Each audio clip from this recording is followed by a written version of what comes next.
If you want your dog and cat to be as happy and healthy as possible, living a full life to their maximum potential, then you need to know to avoid these 10 main diseases and injuries that I see every day as a veterinarian.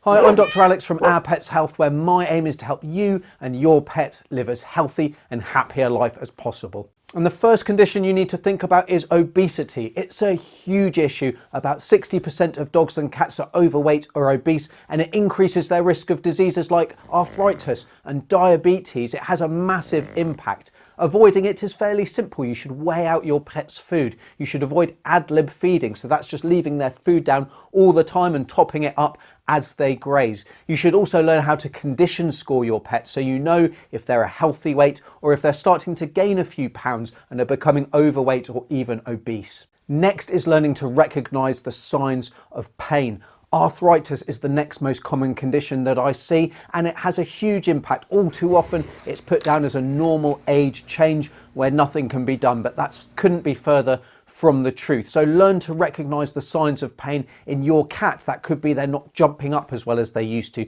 They're becoming matted. They're becoming withdrawn. In your dog, it could be that they're not able to get into the car, or they struggle jumping down. They're slipping over. They're not being able to get up on slippy floors. There's a whole load of pain symptoms that your pet will show to let you know that they're suffering. So don't let them suffer in silence. Oral health is the next thing to concentrate. Bad teeth causes pain. It causes poor body health, and it has a massive impact on an animal's quality of life. Avoiding this involves toothbrushing, feeding specific dental diets, using chews, and also oral gels that can just help keep this disease at bay. Now, did you know that behavioural problems are the biggest cause of death and rehoming in dogs under 3 years of age? It really is that serious. And simply making sure that you're socialising your puppy or young dog appropriately can really help eliminate this. If your dog or your cat is suffering behavioural problems though, jumping onto it early and addressing the cause and coming up with a plan to manage it and treat it in the early stages is really important, because the longer a behavioural problem goes unrecognised and untreated, the harder it is to correct. The most common infectious diseases are something else that is completely avoidable, and this is where vaccinations come in. Now, we need to be sure that we're vaccinating against the right things. We don't need to be vaccinating against diseases where there's no risk to your pet, and that's going to depend on their lifestyle. And we also don't want to vaccinate too regularly, but make no mistake, vaccines are incredibly important in all dogs and cats. In the same way, you need to consider parasite infestations. So that's not just things like fleas, although that is important.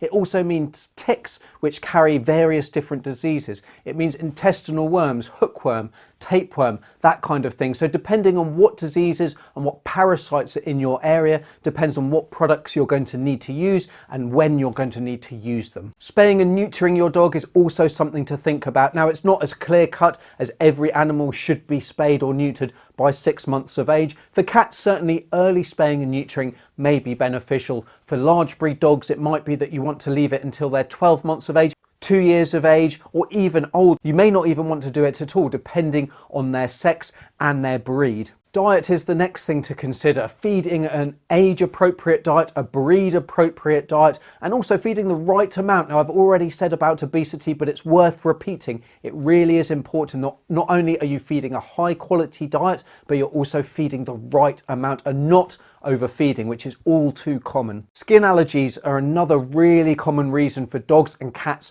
to come to the vet clinic. Now, controlling these can be done at home with a number of simple strategies. Again, controlling parasites, optimizing diet, regular shampooing, adding essential fatty acids, fish oils to the diet. They can all make a massive impact on a dog or cat with allergic skin disease. And then if rather than a problem with obesity and being overweight, your pet is losing weight, they're becoming underweight, which is a really common problem in older dogs and cats, you really should take steps early. So it could be that there's a problem with the kidneys, with the liver, with a thyroid hormone problem or an other hormonal abnormality, that if you take steps early on, if you get that investigated in the first instance, you're going to get successful treatment. Whereas if you leave it and you ignore it until your pet is really unwell, treatment may be completely impossible. So let me know in the comments below which of these is most likely to impact you, which one your dog or cat suffers from already maybe. Also, make sure you check out my free guide to helping